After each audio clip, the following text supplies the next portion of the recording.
Улсын хурлын дарга эрхэм гишүүдээ Монгол Улсын их хурлын тухай хуулийн 8 дугаар зүйлийн 8-1-ийн 6 дахь заалт 25 дугаар зүйлийн 25-ын 6, 25-ын 7 дахь хэсэг Монгол Улсын хурлын чуулганы хуралдааны нэгийн тухай хуулийн 23 дугаар зүйлийн 23-ын 1 дахь заалтыг тус үндэслэн байнгын орооны даргад нэр дэвшүүлэх тухай асуудлыг эдийн засгийн байнгын орон 2026 оны 5 дугаар сарын 21 өдрийн хуралдаанаар хилцээд дараа санал дүгнэлтийг танилцуулж байна. Эдийн засгийн байнгын орооны хуралдаанд улсын хурлын гишүүн, улсын хурлын Монгол Ардын намын бүлгийн дэд дарга Батсүмбэрл Монгол Улсын хурлын тухай хуулийн 25 дугаар зүйлийн 25-ын 7 дахь хэсэг заасны дагуу эдийн засгийн байнгын орооны даргад улсын хурлын гишүүн Бат жаргалын заяа болыг дэвшүүлсэн болно. Бат жаргалын заяа бол нь 1976 онд Увсан аймгийн өмнө говь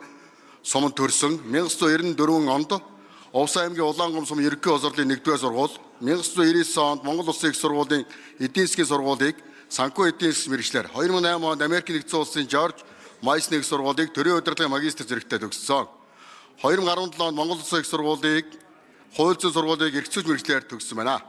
1999-оос 2000 онд улсын хурлын гишүүний туслах 2002-оос 2005 онд Дэлхийн банкны өрийн амжиргааг дэмжих хөтөлбөрийн газарт мэргэжилтэн 2008-аас 2009 онд түлш эрчим хүчний яамны төрийн захиргааны удирдлагын газарт хилцсэн дарга 2009-оос 2010 онд эрдэс баялаг эрчим хүчний яамны хяналт шинжилгээ үнэлгээний газрын дарга 2010-аас 2012 онд төрийн өмчийн хорооны төр хувийн хвшлийн түншлэлийн хилцээрийн газрын дарга 2012-оос 2013 онд төрийн өмчийн хорооны дарга 2013-оос 2017 онд Монгол Улсын хурлын гишүүний зөвлөх 2015-аас 2016 онд Татварын ерөнхий газрын дэд дарга 2017-аас 2016 онд Улсын хурлын гишүүний зөвлөх 2016-аас 2019 онд Татварын ерөнхий газрын дэд дарга 2019-аас 2024 онд Татварын ерөнхий газрын дарга 2024 оноос улсын хурлын гишүүнээр сонгогдсон ажиллаж байгаа бөгөөд улсын хурлын гишүүн Бат жаргалын заяа болын төрийн ажлын мэдлэг ур чадварыг харгалзан улсын хурлын эдийн засгийн байнгын орон даргад дэвшүүлсэн болно. Эдийн засгийн байнгын орон даргад улсын хурлын гишүүн Бат жаргалын заяа болыг нэр дэвшүүлсэнийг хуралдаанд оролцсон гишүүдийн олонх дэмжсэн болно. Улсын хурлын эрхэм гишүүдээ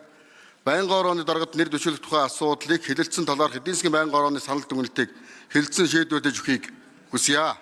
Дашрамд эдийн засгийн байнгын ороог амжилттай удирдах ажилласан сэд доржчунд эдийн засгийн байнгын орооны гишүүдийн өмнөөс талархал илэрхийлье. Баярлалаа.